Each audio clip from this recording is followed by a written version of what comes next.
Fala galera, boa noite. Não precisa entrar, pô. Calma. Já estamos ao vivo, esperando o nosso convidado aparecer.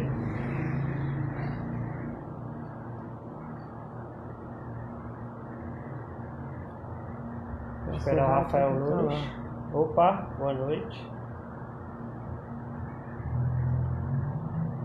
O som tá legal? Tá dando pra ouvir? Espera entrar mais gente.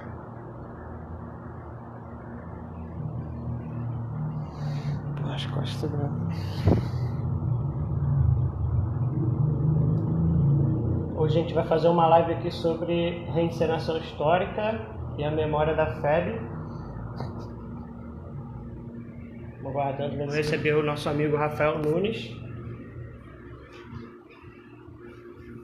Se ele aparecer por aqui, a gente já vai estar convidando ele.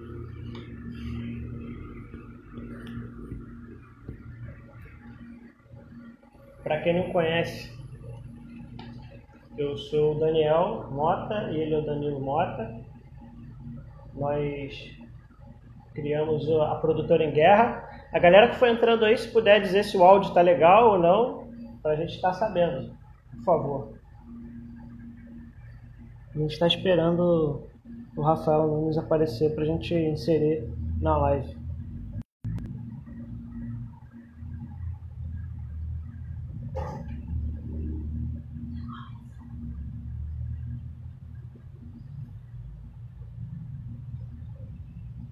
Vou ver se ele já está aqui pelo Instagram. O Wendel, ele já deu ok. Áudio tranquilo? Então legal, Wendel. Obrigado.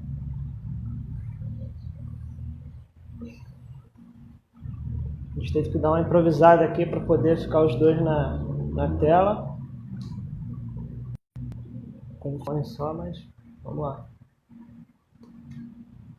Na verdade, aí o Verde Oliva acabou de entrar, né? Nosso convidado, eu vou estar chamando ele aqui.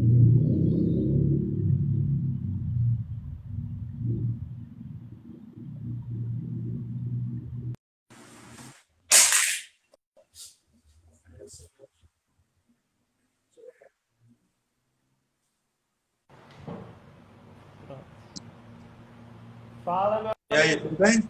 Boa noite. Já vou pedir desculpa aqui pela qualidade do áudio, porque como é no celular, eu não tenho equipamento assim perfeito para fazer live no celular, né? Não a gente está treinando aí também, cara. Começando. Mas você tá com fone? Não, eu tô sem fone, porque eu só uso tá. fone sem fio. E aí aqui, fone sem fio não tem microfone. Quando eu ponho a lapela no celular, ele encara que a lapela é fone, aí não faz som nenhum nem outro. Aí acabou tendo... Você falou comigo. Agora vamos começar mesmo, né? Pra galera que tá chegando aí, boa noite. Tá todo mundo uniformizado aí, verde oliva, nós três. Não foi combinado não. Sem combinar. Pra quem não sabe, eu e o Danilo também fazemos parte do grupo, né? Nós somos aqui do Rio de Janeiro. Cada um aqui de um bairro, enfim. Tem o Álvaro, o Miguel, o pessoal do grupo também, o Alexandre, espalhado aí pelo Rio de Janeiro. E então, boa noite para todo mundo de novo. Rafael Nunes, nosso especialíssimo convidado de hoje. Uma honra tê-lo aqui, agradecendo primeiro o Verde Oliva. Ele que é o criador do grupo, e a gente vai estar falando hoje aqui sobre reencenação histórica, representação histórica, como queiram, da Força Expedicionária Brasileira. O Verde Oliva abrange outras forças, o Rafael vai dizer, mas a gente vai focar mais na FEB e falar um pouco sobre a importância dos grupos de reencenação para a memória da FEB. Então, vamos nessa. Pode se apresentar, Rafael, para a galera. E a gente vai também, se tiver uma pergunta e quiser deixar, a gente vai respondendo de acordo com... A gente tem uma pauta, mas a gente dá prioridade para as perguntas aí também da galera.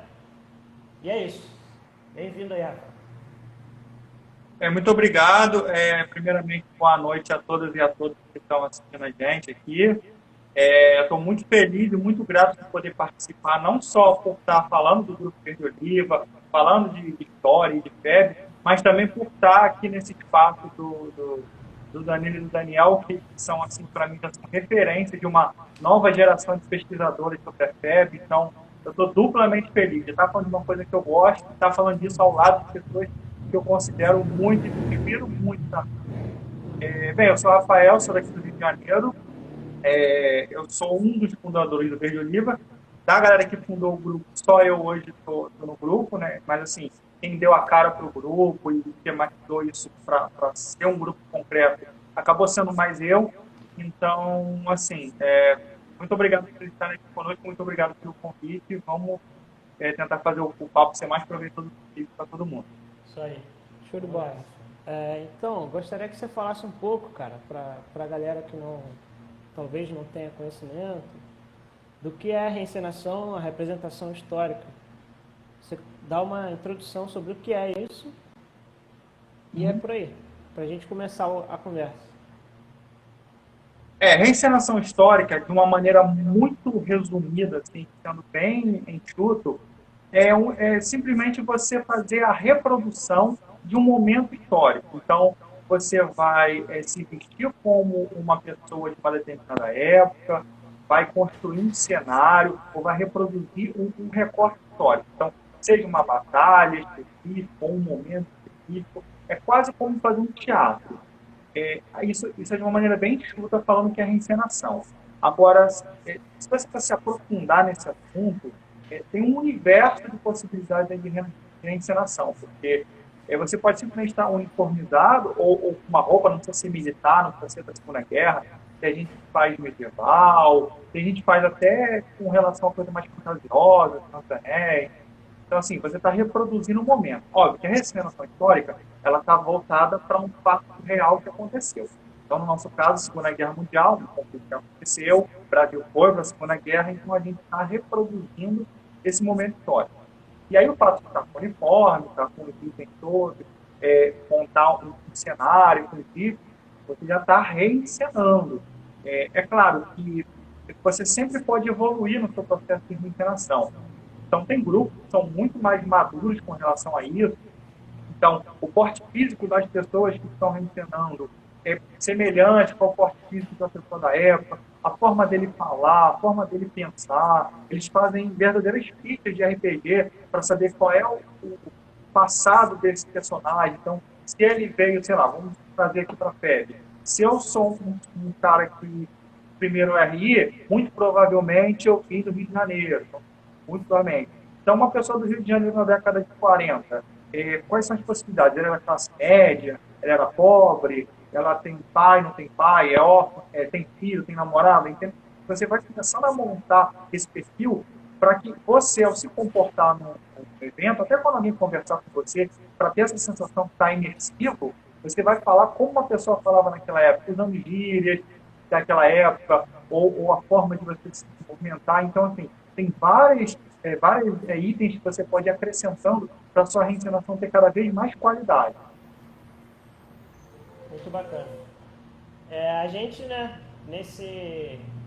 na nossa realidade, né, a gente vai falar um pouquinho mais para frente, né, de como pegar esse conceito, né, essa teoria, digamos assim, e o que muitos grupos lá de fora fazem, e essa transposição, né, vamos dizer, né, que a gente faz para a nossa realidade. A localização, né?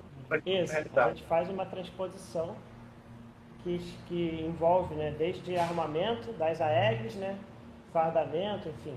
Mas isso a gente vai falar mais para frente. Eu gostaria que você dissesse desde quando o Verde Oliva existe, né, e como ele surgiu. Para a gente ter uma noção, né, como você mesmo disse, são bastante coisas que a gente precisa estar atento para tentar trazer o máximo de detalhe. Então, você falando um pouco da trajetória do grupo até agora, de quando foi formado, ajuda. Foi meio que por acaso, né? O Verde Oliva, ele surgiu dentro do Airsoft carioca. Então, a gente jogava Airsoft lá desde 2012, 2013, por aí. E quando chegou ali meados de 2015, primeiro 2015, meio de 2015, a gente estava um pouco assim, enjoado de jogar Airsoft, porque a gente estava vendo isso muito como uma mesmice, né? Tudo bem que a Airsoft evoluiu muito daquela época para cá, mas o Airsoft também tem um quê lúdico, né? Senão, basicamente, é você ir para o mato atirar a bolinha de plástico no outro. Se não tiver a coisa lúdica, ele também fica parecendo um pouco sem graça. E eu estava me divertindo muito mais em montar o meu loadout. Na época a gente jogava de moderno, né? Não tinha nada de Segunda Guerra, ninguém ia de Segunda Guerra para jogos. Mas aí eu me divertia muito mais no loadout, correr atrás de mesmo moderno, e até fazer jogos, né? Imaginar, criar missão, do que jogar.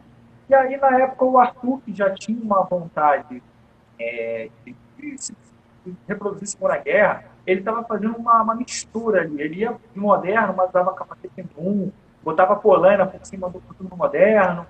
E aí a gente meio que falou, pô, já que está nessa mistura, vamos assumir logo que a gente está na guerra e vamos fazer esse negócio que é diferente, né? E fomos.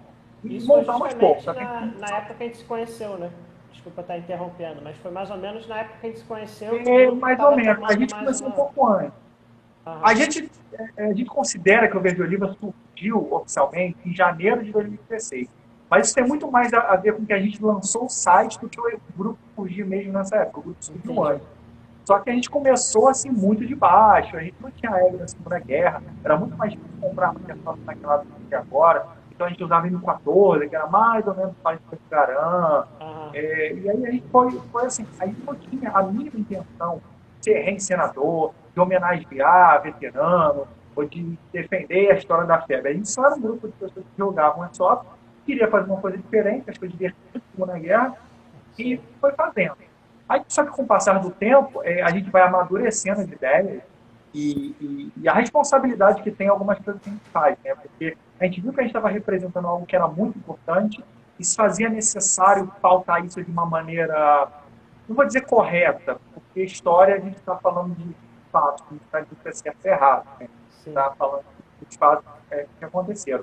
Mas a gente viu que era importante tratar isso de uma maneira mais séria e assim, através disso, a gente estava conseguindo levar informação relevante para muita gente que não tinha acesso a essa informação.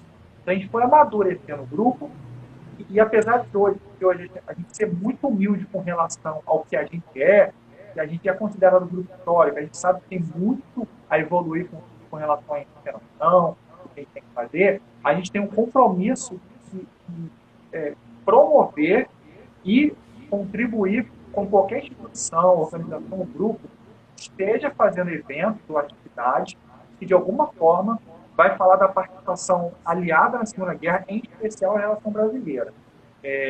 Hoje a gente ampliou o nosso escopo, né? A gente começou só como FEB, e hoje a gente fala de participação aliada, mas é muito mais porque é necessário contextualizar a participação do Brasil, tudo que ele faz parte, como força aliada, tudo que representou esse grupo que combateu as forças nazistas, e que necessariamente só querer falar de todo mundo ao mesmo tempo. É uma questão de contexto histórico.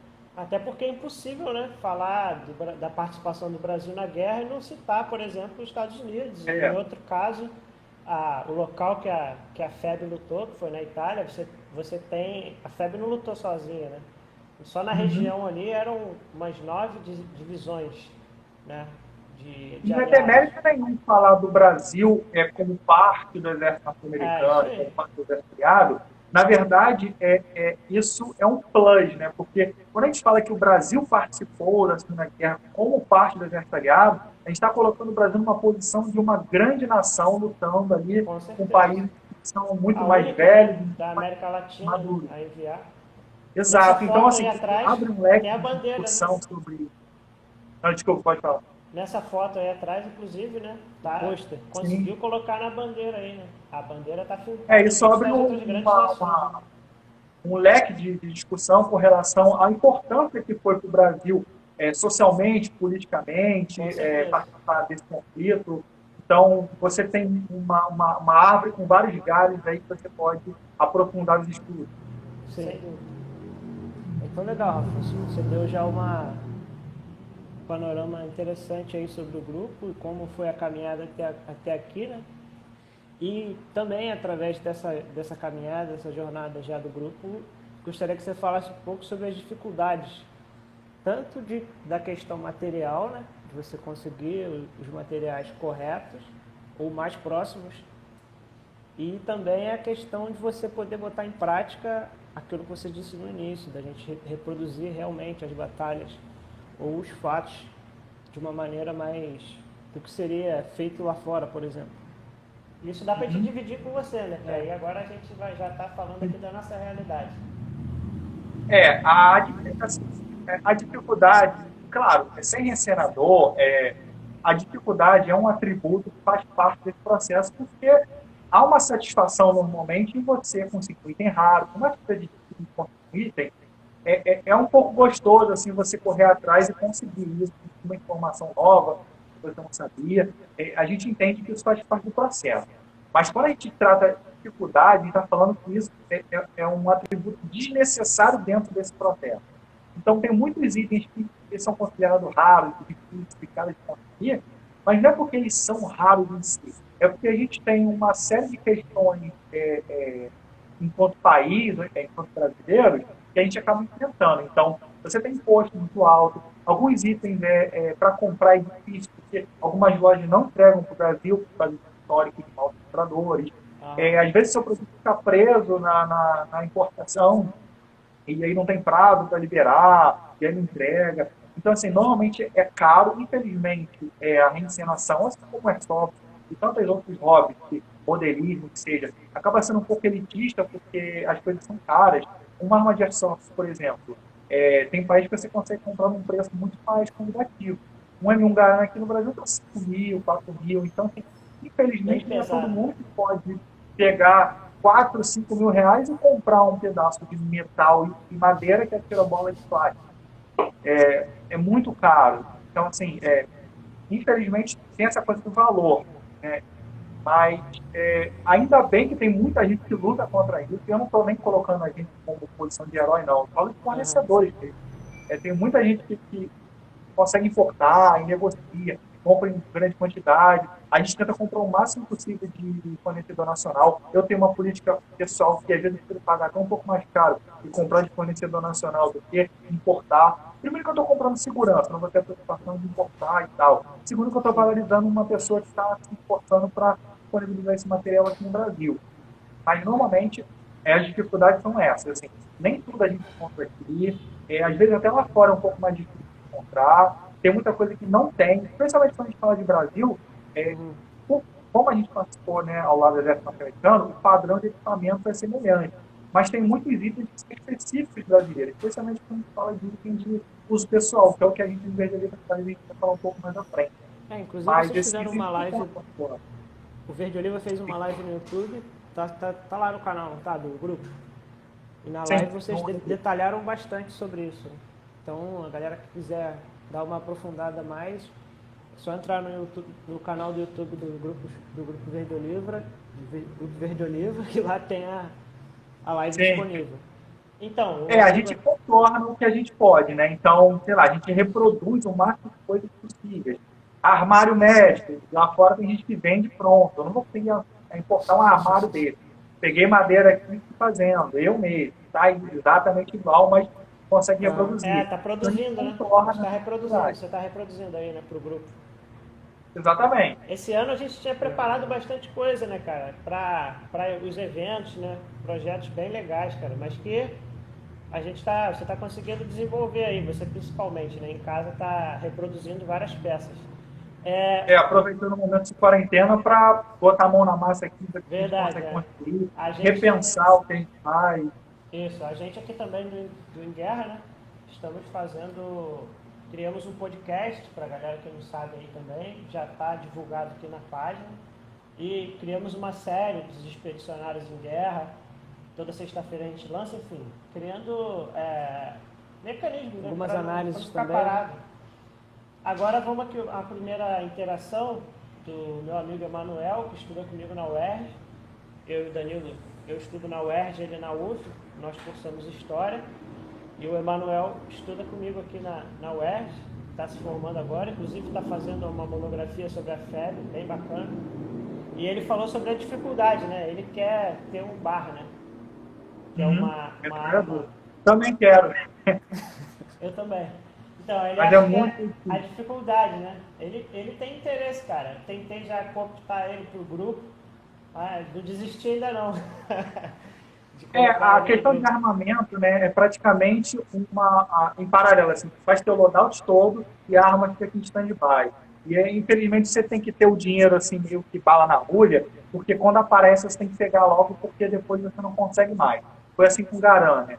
Quando apareceu a venda, a gente comprou na pré-venda e hoje em dia não tem mais loja nenhuma vendendo. Não digo nem por causa de pandemia, antes mesmo disso. É meio que loteria, assim, vem um monte, vende logo, aí depois você começa a ver pessoas que estão vendendo porque compraram e estão vendendo mais caro. Então, infelizmente, equipamento de Segunda Guerra é assim. Alguns modelos de um pouco mais fácil, mas é questão de ataque de oportunidade. Apareceu vendendo, tem que comprar Você logo, tem que porque estar se você atento, deixar né? passar, você não consegue mais.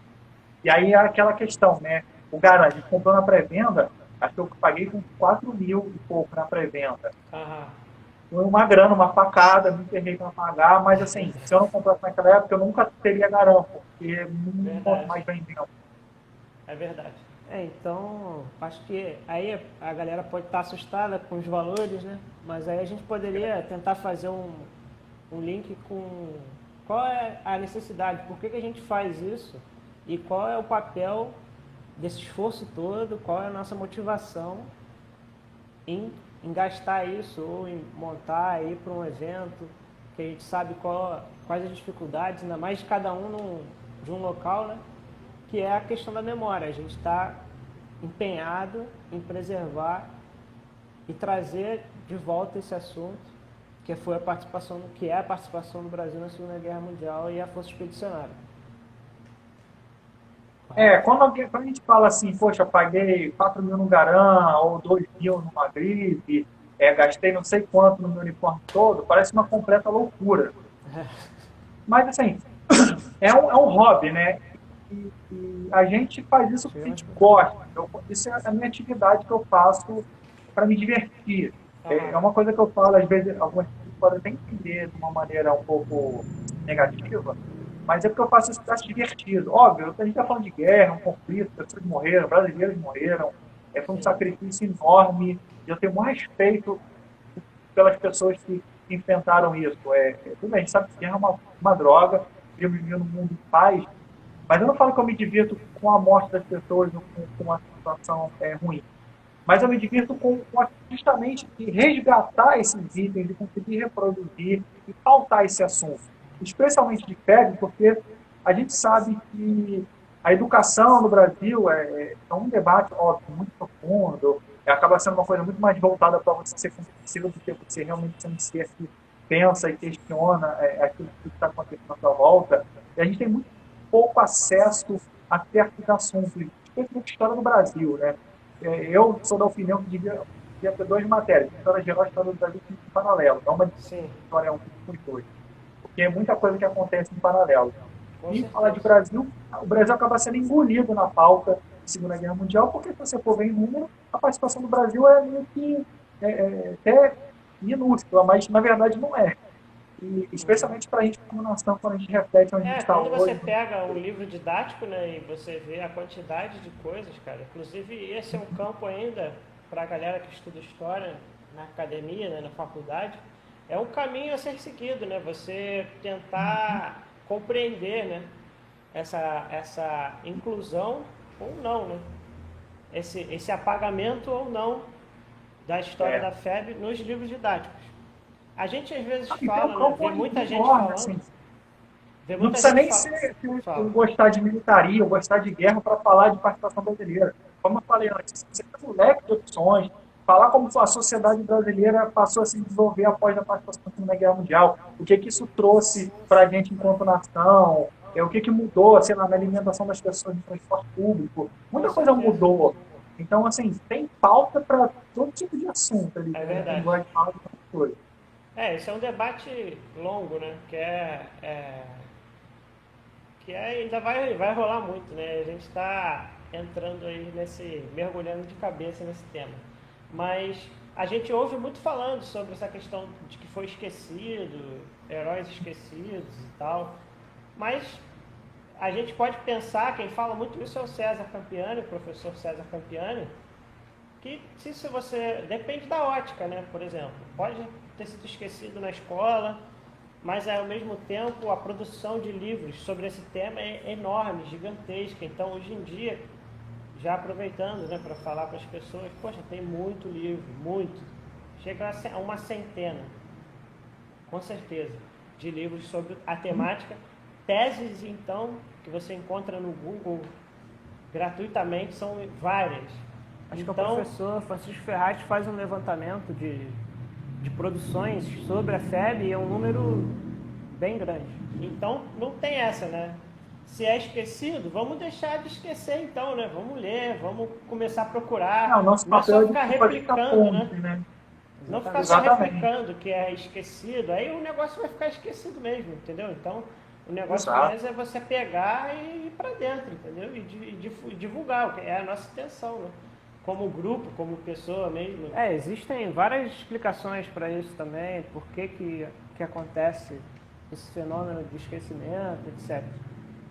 Um deles é a questão da pequena parcela de homens da população da época, não chega a 1%, entendeu? E comparado a outros países como os Estados Unidos, que foram milhões, entendeu? Então, esse é uma das explicações, entendeu? São várias. O próprio silêncio dos ex-combatentes, quando voltaram, preferiam não falar do assunto por acharem que, ou por casos que ridicularizavam eles, entendeu? Então, são vários fatores, né? Mas é exatamente isso, o nosso papel é esse, de trazer esse assunto de volta. Ou será que é de volta? Será que ele não sempre esteve também? Isso depende da ótica, né? Da minha ótica, eu acho que sim, está um pouco fora. A gente precisa trazer de volta. Eu tenho uma opinião de que, assim, óbvio que eu não sou inocente de achar que eu vou falar para todo mundo ler sobre FEB, todo mundo vai começar a ler vários livros. Eu tenho para mim que é importante a gente pensar em mecanismos de levar esse conteúdo para as pessoas, que seja da maneira mais lúdica ou interativa possível, né? E aí, justamente, você está uniformizado no evento e bater papo com a pessoa e falar o que é, e elas veem o item na mesa, começa a perceber que quanto aquilo é legal de estudar. Muita gente usa muito como referência cinema, né? Séries, filmes, jogos, videogame, e a gente consegue mostrar aquilo e falar, olha só, tá vendo aquele filme que você gosta pra caramba? O Brasil fez parte desse processo, usou aqueles equipamentos, se comportou dessa maneira e conseguiu vitórias tão grandes quanto essas aqui. E aí as pessoas dizem, nossa, eu não sabia que a gente, enquanto país, fazia parte desse contexto. E aí a gente vai começando a mostrar para as pessoas, porque não é que as pessoas não gostam, elas não têm acesso a isso. E quando a gente está lá nos eventos conversando com as pessoas, a gente está promovendo o acesso.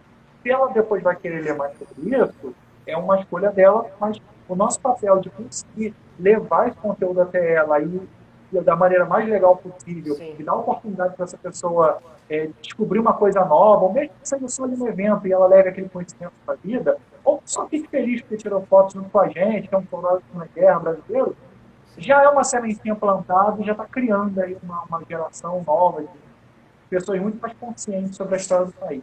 Sem dúvida. Agradecer a galera que está presente aí.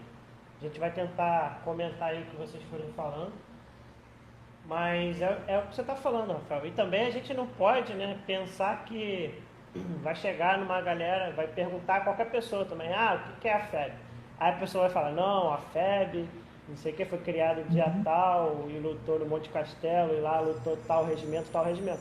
Não é uma coisa assim que todo mundo vai saber, né? Não é uma... A gente não está querendo também, né, o que é a FEB? A pessoa tem que falar o que é... Qualquer brasileiro tem que saber. Isso não vai chegar também, eu acredito, né? Que não chega a todo mundo. Não tem como alcançar todo mundo, mas a nossa questão, o nosso lance é mais maximizar um pouco, né? E também tirar os mitos que existem, que são grandes. Eu acho que o nosso papel, eu não quero que a gente crie 1.000 bilhões de especialistas sobre a FEB. A gente quer uma memória honesta, entendeu? Algo que seja honesto com o que foi realmente a guerra para esses veteranos, entendeu? A gente não quer que fiquem propagando que foi os Estados Unidos que afundou os submarinos, os navios, entendeu? Para forçar o Brasil a entrar na guerra, por exemplo, que só tinha desdentado na FEB, entendeu?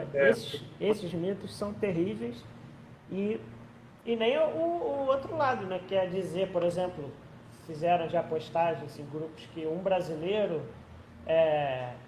deu conta de uma, sei lá, um batalhão alemão. Também não é maximizar os feitos, sabe? Isso aqui de rapadura, que Que jogou tacou rapadura. enfim. O Elton do V de Vitória, que é uma página excelente, ele trabalha bem isso lá. Então, combatendo essas fake news, né? Que sobra para todo mundo, inclusive para a história da FEB, entendeu? Mas é isso. Então, esse lance da preservação, né? A gente tá nesse front aí, né? Tem de tudo. A gente falando assim, né, parece que também é super maravilhoso, que nós somos seres iluminados, estamos Não, levando a nada história disso, é para todo longe mundo, disso. mas também tem uma responsabilidade muito grande, porque assim, é muito tentador, né, a gente pegar essa narrativa de que o brasileiro deu conta de todo mundo, inventou uma maneira de não dar pé de trincheira, porque tem essa coisa de você desafiar o inimigo, de zombar, né, tem isso no futebol e na nossa realidade. Sim. Mas é importante a gente pensar o que a gente está fazendo, como a gente está fazendo, porque a gente como grupo, né, por exemplo, eu tenho uma visão o mais empática possível e o mais democrática possível com relação à difusão da história nos eventos.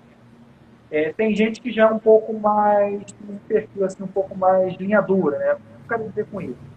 É muito comum dentro do mundo da militaria, pessoas que realmente querem ser um soldado, e elas acabam atribuindo ao perfil do soldado um estereótipo de ser mandão, mal-humorado. Já aconteceu em evento de minha internação, eu vi um conhecido uniformizado, eu acenar para ele todo carrancudo, como se fosse oficial. E normalmente essa galera está sempre de oficial de patente. E assim, cara, desculpe, se chega uma família que não conhece, vai falar contigo que você vai ser oficializadora, desculpa, você não está agregando nada. Não, eu digo Então, assim, mais, cara. Na para própria quem está guerra, fazendo. desculpa interromper, na própria guerra isso não existiu, cara. Na FEB, Exato. quer dizer, existiu no começo, que era uma prática, né, do exército brasileiro, né, que tinha uma doutrina francesa, uma herança francesa. Então existia esse lance. Mas lá na Itália foi um choque tremendo, porque eles viram que os americanos, por exemplo, praças e oficiais almoçavam na mesma fila, o tenente entrava no rabo da fila e não furava a fila, por exemplo, não entrava na frente de todo mundo. Então o cara que vai por esse caminho, né, ele tá meio fora, né? Tá meio fora da informação. Tem um fato também de que, assim, como eu falei que a gente é bem humilde quando a gente se coloca, né, com relação a ser encenador, ser reprodutor histórico, é porque eu, por exemplo, eu acabo também levando isso para o grupo todo, eu acho que quando a gente está num evento, a gente está muito mais no papel de educador, facilitador do que exatamente encenador. Eu tenho consciência que no meu uniforme falta vários itens, e óbvio, eu não estou falando como um brasileiro daquela época, nem estou andando naquele partido, talvez como. Mas eu tenho consciência de que aquele pouco que eu estou fazendo já está conseguindo reproduzir de alguma maneira e as pessoas estão sendo atraídas por causa disso. As pessoas notam, né? Então eu sou uma porta de entrada para um novo mundo. Então tem que me comportar de uma maneira e que eu seja super receptivo com essas pessoas, porque o que eu falar ali para ela, a forma que eu me comportar ali, eu vou estar abrindo um mundo novo para essas pessoas ou eu vou estar criando uma frustração para elas. Sem dúvida. Então eu tenho essa consciência do meu papel ali, que eu posso estar destruindo uma história, eu posso estar tornando essa história muito mais legal. Com certeza, foi assim que eu e o Danilo nós entramos nesse tema, nesse mundo aí, por um livro, por exemplo. Foi o livro do João Baroni, o livro de 1942.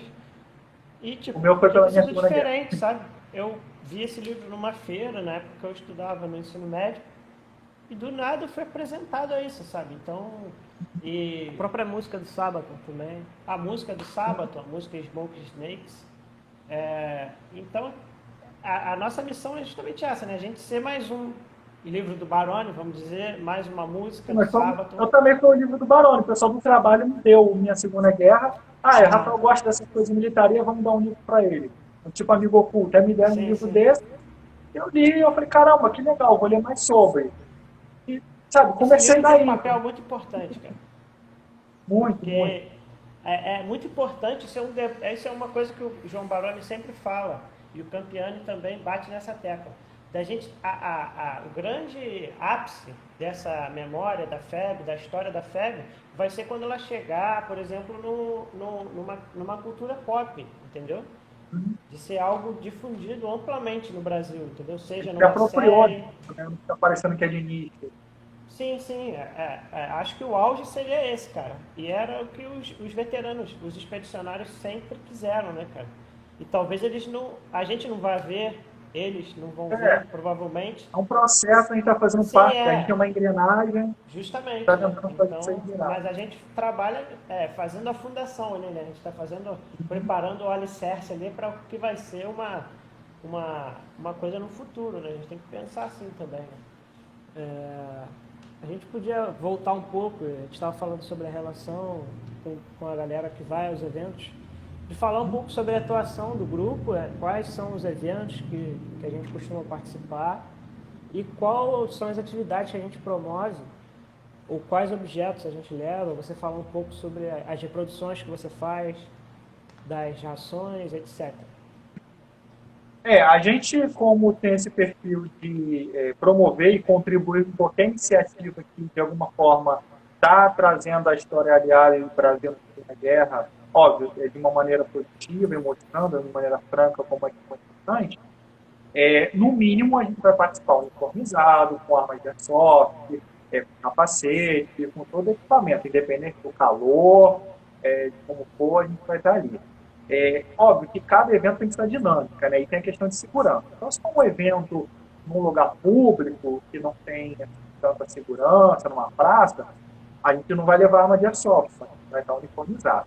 Quando é um espaço mais favorável, como acontece no Museu Aeroespacial, que é um museu show, que é um lugar fechado, tem espaço para montar barraca, o pessoal da Amaero lá, que é nosso parceirão, e do museu também sempre recebe a gente de portas abertas, disponibiliza um espaço para a gente montar a nossa barraca, e ali a gente monta uma mesa, uma barraca, a gente fica ali para mostrar o que os soldados utilizavam. Então a gente tenta sempre mostrar para as pessoas que estão visitando como é que era um pouco da realidade do soldado. Quando as pessoas pensam em guerra, como eu sempre digo, todo mundo já imagina um monte de homem armado atirando um no outro. Mas, na verdade, isso é a parte até menor do conflito. Né? Guerra é um conflito logístico. Então, para comer, dormir, descansar, ter sua higiene pessoal, se não prolifera doença. Então, a gente tenta mostrar um pouco dessa realidade. Aí a gente mostra como é que era a caixa de ração, o que tinha dentro, como é que o médico fazia o tratamento, como é que era a bandagem. A gente tenta carregar itens nas nossas bolsas, que são os mesmos itens que os soldados utilizavam naquela época, para as pessoas terem contato. Então, por exemplo, são coisas simples, que são fáceis de fazer, a gente não é especial por fazer isso, a gente consegue fazer, qualquer um consegue, mas, por exemplo, esses itens de higiene pessoal aqui, sabe? Coisa de barbear, creme dental, caixa de bandagem que o médico carregava. São coisas simples que as pessoas às vezes não pensam que existia isso na época. Tem umas coisas simples também. Reprodução de documento. Isso aqui é uma folheta de salvo-conduto que jogavam na campanha dos soldados italianos. Então, assim, eu imprimi aqui, tentei fazer com a cor parecida, com uma gramatura parecida, e fica em cima da mesa com a legenda que é a tradução disso aqui. Então, as pessoas que visitam a barraca lá, nossa, e olha esse item em cima da mesa, vai saber como é que era a dinâmica da guerra. Tipo, olha, os soldados se alimentavam Humaniza, com algo né? aí conversa com a gente, óbvio, a gente fala, olha, soldados utilizavam isso aqui, outros utilizavam de outra maneira, comiam assim, aí antes de ir para o combate faziam isso ou aquilo. A gente vai batendo papo com as pessoas, mostrando as coisas, e de alguma forma elas vão entendendo como é que era esse contexto de guerra na época. Mas assim, sempre o que a gente tenta levar ao máximo. Vai ser barraca com itens, a gente está com um projeto novo de fazer uma barraca de praças, né? Então você vai entrar na barraca e você vai percorrer um circuito ali dentro para entender como é que eram os diversos contextos. Então vai ter a parte do tratamento médico, a gente vai falar como é que era, como é que o soldado chegava ali, como é que era tratado. Tem a parte de alimentação e higiene pessoal, você vai saber como é que o soldado alimentava, fazia barba, etc. A parte de documentação, que é como é que eram as coisas do combate, tinha documento, registrar, ordem, não era um AUE ataca lá, é tudo documentado, registrado, tem toda uma política de procedimento na guerra, né? Não é um caos de um monte de gente se tenta tirando um do outro. Com certeza. Então a gente tenta mostrar isso para as pessoas, para elas verem como é que é essa realidade, além dos tiroteios e explosões. Isso foi também, né, cara? Isso é uma avaliação minha também, mas acho que você vai concordar comigo. Isso é uma saída, né, que a gente arrumou, na verdade, acabou arrumando, para a nossa dificuldade, que é aí já entrando, né, num outro ponto, da gente conseguir reproduzir, né, as batalhas ou algo próximo disso, né? Então, Exato. falando já sobre Porque isso, né, assim, a gente tem uma dificuldade, então a gente acabou também falando de outra coisa, porque a gente tem que pensar também, né? Para ter uma tropa na frente, uma tropa atacando, você precisa, a Segunda Guerra mostrou isso, né? Trouxe isso, né? Dessa questão da intendência, enfim, da retaguarda em si, o próprio depósito da FEB, que abasteceu pra caramba a frente de batalha. Então, a gente fala um pouco também, não que os itens que a gente esteja trabalhando na barraca sejam só de retaguarda, mas eram coisas de uso pessoal, mas que mostra também essa coisa, né, de você não estar sempre em combate, né? A guerra não é só o filme de Hollywood, né, que é só toda hora exato.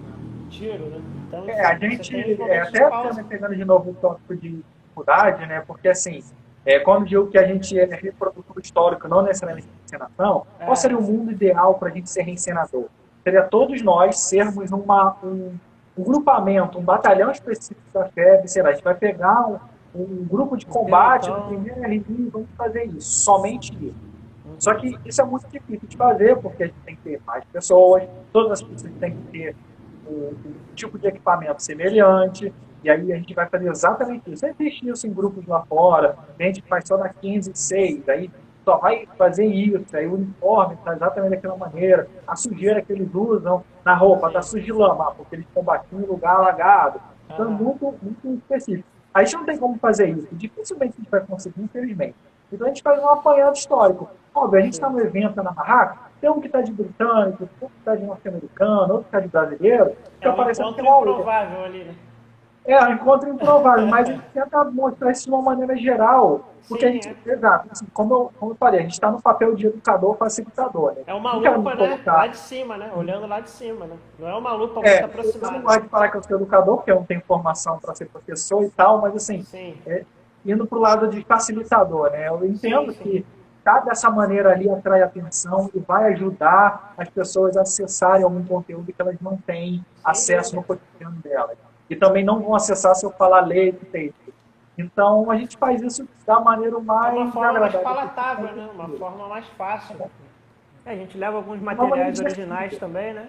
Capacetes, cantinhos e tal. Você separou algum item aí para mostrar? Eu posso pegar aqui. Você está no seu reduto aí? A gente, no Verde Oliva, óbvio, se a gente tiver item original, é legal, mas depende muito do item. Por exemplo, o capacete é original, porque é de aço, dá para usar e tal. Mas tem muitos itens que a gente evita usar o original por várias questões. Primeiro que o item vai estar num estado já mais frágil. 70 anos já. E, além disso, pode, de alguma forma, oferecer algum risco, assim, para o item, porque você pode acabar perdendo, danificando o item que tem um valor elevado, porque ele é raro, e porque a gente sabe que a gente está em contato com o público em geral. Então, por exemplo, se eu pegar esse capacete aqui, tem criança que quer tirar foto comigo. Por mais que às vezes elas peçam para botar um capacete, eu evito um pouco, porque eu sei que esse capacete tem zinado, ferrugem, é pesado, pode machucar. Se cai no pé da criança. Exatamente. Então a gente tem que ter esse pensamento, essa responsabilidade que pode dar algum problema, a gente tenta proteger para ninguém sair traumatizado do evento. É igual as então, aéreas, né? Aqui, eu e alguns itens que eu tenho aqui, que uniforme e tal, né? A maioria é reprodução, a gente compra da China, às vezes a gente faz aqui no Brasil, e monta os seus loadouts. Óbvio, eu tento fazer com que o loadout fique o mais parecido possível da época, então, se o soldado carregava 5 caixas de ração na mochila, eu vou reproduzir 5 caixas de ração, eu vou botar dentro da mochila, para ela ficar com volume parecido da época. O peso não necessariamente, porque dificilmente eu consigo reproduzir o peso, ainda bem, porque senão é mais sofrível. Mas, para que as pessoas, quando vêm de longe, possam ter essa sensação de que, nossa, ele é um soldado, está carregado, era assim que os caras andavam, nossa, como é que aguentaram esse peso? Os caras carregavam isso tudo, né? Que entrou em combate, nossa, nunca parei para pensar nisso. Então, a gente vai por essa linha, né? Aproveitando esse assunto de equipamento, a Juliana tinha feito uma pergunta sobre qual foi o item mais difícil de se achar, de encontrar. Aí você pode falar se tem algum ou não. Cara, assim, tirando a questão das AEGs, por questão de valor e ataque de oportunidade, porque, sei lá, eu comecei em 2015, hoje eu tenho 3 AEGs, né? A Thompson, a Greaves e o Garand. Muito acima do que eu imaginei que eu poderia ter, muito abaixo do que eu sonhei ter.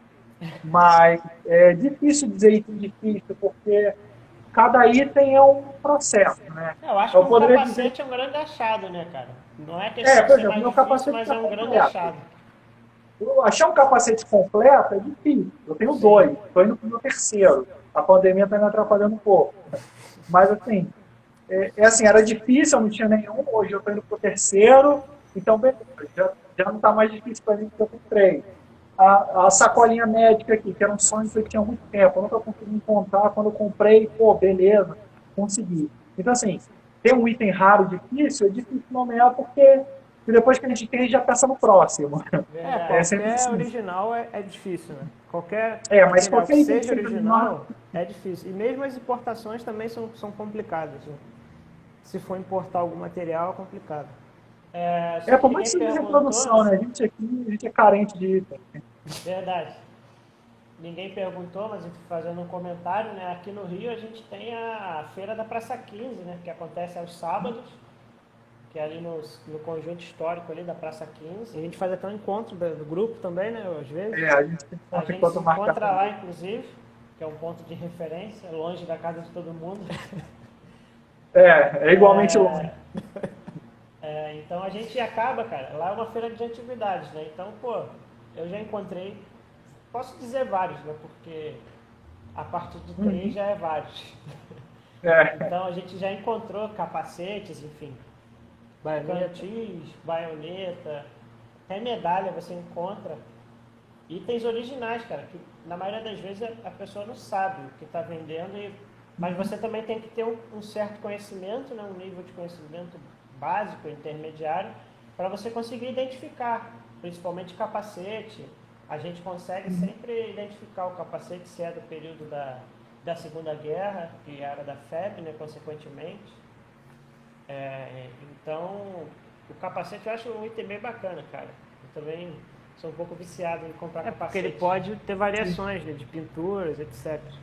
Ser de eu tô nesse médico, tipo de de capacete infantaria, engenharia. A gente está próximo do fim, né? Porque, se eu não me engano, são 1 hora de live. Vai estar entrando nos últimos 10 minutos.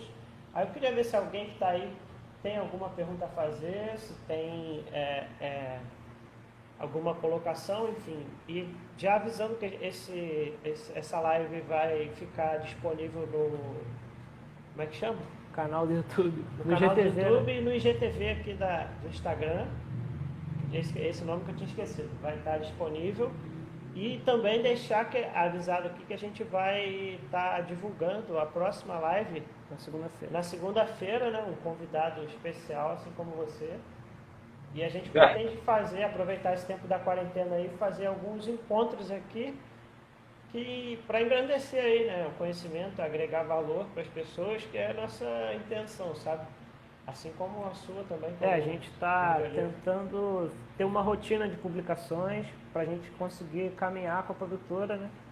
Que a gente tem planos de lançamento de livro, de lançamento de documentário, mas como são projetos grandes, né, e que demandam tempo e gastos também, então a gente está tentando lançar outros produtos, outras coisas, não necessariamente produtos no sentido de venda, né, mas sim de produção. Então a gente está fazendo análises de fotografias iconográficas e podcast que a gente lançou tem pouco tempo, que está disponível no Spotify. Sim. E é isso. Mas agora vamos aproveitar o tempinho, vamos terminar falando de... Eu pensei aqui num ponto interessante, cara, que é a gente falar dessa... Não sei se você tem, agora veio uma pergunta na cabeça, né? Da cabeça. Se você tem algum momento marcante com um veterano, com um expedicionário da FEB, em algum evento, tipo de algum que chegou para você e falou alguma coisa, se você se recorda, ou se você pode mencionar algum nome, né? De algum expedicionário que tenha falado alguma coisa, ou algum que você teve uma conversa bacana em evento. Eu acho que teve um momento divertido com o veterano, na verdade, que foi Que é quando sempre um fui para o prazer, né, estar com Juventino. eles, né, cara? Sim, sempre é emocionante, mas eu acho que teve um momento que foi divertido, que eu acho que um momento assim, foi engraçado e foi legal e que eu guardei. Foi com o seu Juventino, lá naquela imposição de medalha que a gente foi, Que a gente em foi. Nova Iguaçu, e que a gente estava com ele um garã, né, e ele pegou o garã e deu umas dicas de patrulha pra gente, dizendo, olha, a gente andava Verdade. assim, a gente passava fogo nos alemão, Tem então vai foto ser disso, né? engraçado, né, ele sair de patrulha pra gente, procurando o garã. Aquele momento Infelizmente ele foi nos legal. deixou, né, cara? Ele faleceu há Infelizmente. alguns Então, meses. eu gravo sempre a imagem dele, ele naquela posição ali com o garã, falando, olha, a gente já andava assim, era preparado para passar Isso. fogo. Então, eu Isso é achei bem legal. legal, assim, esse E ontem, vigor dele, né? verdade. Os que vão nos eventos, cara, eles sempre dão um show à parte ali, né, cara? É muito No gratificante. Regimento Imortal também, né? Que a gente participou também. A Sim. marcha do regimento. Então, pra galera que quer participar também, né, acho que a gente pode falar um pouquinho sobre isso, né? Convidar quem tiver interesse de participar, de Sim, a iniciar porta na está sua sempre cidade, aberta, né? não Porque, tem nenhum então, processo de tem que fazer teste, não. Gosta do assunto, a gente vai conversando, vai com certeza, auxiliando. cara. E a mesma distância, né? Como a gente falou, nosso papel não é exatamente mais de reencenar batalhas pela dificuldade, mas às vezes abrindo uma frente em outro estado, talvez seja um papel interessante para ir em algum evento, né? E, enfim, estar representando e estar levando, né? Mais do que O representando, importante é estar pautar o tempo. levando o conteúdo, né? Exatamente. Porque a gente está aí esse ano, né, completando 75 anos do final, né, da guerra, então eles estão indo, né, os expedicionários, infelizmente, temos aí cerca de mais ou menos cento e poucos vivos, então esse número, durante a pandemia, a gente está tendo muita perda, cara, foram uns 30, se eu não me engano, então a galera que quiser aproveitar também, né, tem muita gente que eu vejo sempre em comentários, tem o sonho de conhecer, a gente também já teve esse sonho, né? E a gente foi atrás, né? Enfim, a gente saiu de casa. E para achar eles está cada vez mais difícil, cara. A gente já botou até anúncio no jornal, sabe? Aqui na cidade de São Gonçalo, da onde a gente mora. E tivemos êxito, né? Conseguimos. Eu queria conhecer um só, pelo menos. Só um. Eu consegui já. Agora a mais gente um, já teve, nós já conhecemos vários. Então, deixar essa mensagem aí para a galera que tiver vontade, né? Corre que o tempo tá curto. Correr atrás, eu tenho alguns contatos, quem quiser interesse, tipo, de conhecer, ou algum estado, né, Rafael? Sempre bacana, né, poder... Porque as famílias, em grande maioria, gostam, né, de receber esse carinho. Isso que eu ia dizer, eles realmente são bem, ficam felizes, assim, de receber. Receptivos, né? Porque eles se sentem esquecidos, né, e a família também. Então é sempre bacana você estar podendo retribuir de alguma forma, né? Mesmo que seja 75 anos depois. Mas é isso. Se quiser fazer um encerramento aí, Rafa, fica à vontade. Só tenho a agradecer a vocês pelo espaço, agradecer a todos que assistiram a gente, que gostam do tema. Se você gosta, por mais que pareça difícil, caro, ou sei lá, eu também, anos atrás, tinha essa visão, achava que era muito difícil, não ia conseguir fazer, e hoje estou aí no meio e estou correndo atrás. Então, se você tem um interesse, por menor que seja, pensa em fazer, ou quer dica, tem sugestão, entre em contato com a gente, porque a gente vai fazer todo o esforço possível para auxiliar você, seja encontrar os equipamentos que você precisa, seja participar de eventos, ou só visitar algum lugar, você guarda o tema e não quer ensinar, mas quer conhecer um espaço que tem um conteúdo legal, a gente corre atrás, consegue contato. Mas eu acho que essa doença pega, né? Porque eu e o Danilo, a gente começou não querendo reencenar. Agora... Eu sempre assim, só mais esse loadout. Eu vou parar nesse aqui, quando para esse eu vou parar. Aí, eu falei que só queria um da semana febre, seguinte, agora eu já tô querendo outro, entendeu? Querendo montar outro loadout, entendeu? É assim, vai infinito. Mas é isso, cara. Então, beleza. Agradecer a todo mundo aí que tá ficou até agora aí. E a gente vai estar divulgando então na segunda-feira uma nova live, uma nova data. E é isso aí, então sigam o Verde Oliva nas redes sociais, no YouTube. E a Produtora em Guerra está aí. E vamos lá. Grande abraço e obrigado aí. Boa noite. Valeu. Valeu, boa noite. Obrigado, hein? Valeu, gente. Vou encerrar aqui. Tchau.